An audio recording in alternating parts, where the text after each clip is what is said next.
How to fix CapCut template not showing in TikTok. Hello guys, this is Atticus and welcome back to another tutorial video. In today's video, I'll teach you guys how you can fix CapCut template not showing in TikTok. So the template I'm talking about is this one right here that says CapCut, try this template.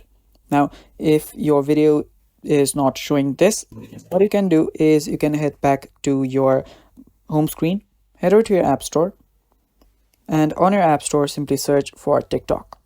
So search for TikTok, open it up, and there you will find an option called update. Now, if you don't have an update, just keep watching and find out what we do next. So if you do have an update like this, simply tap on update and update your TikTok to its latest version.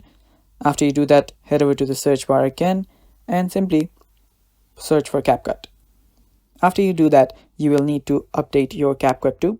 So if you have an update available, make sure that you update CapCut to the latest version. After you do that, make sure that you log out from both of your accounts in your TikTok and your CapCut. And after you do that, you will need to re-log in both of these and then try to post again. With that, you will get your CapCut template back again. And that is all for the video. Thanks for watching. Stay tuned for more and bye-bye.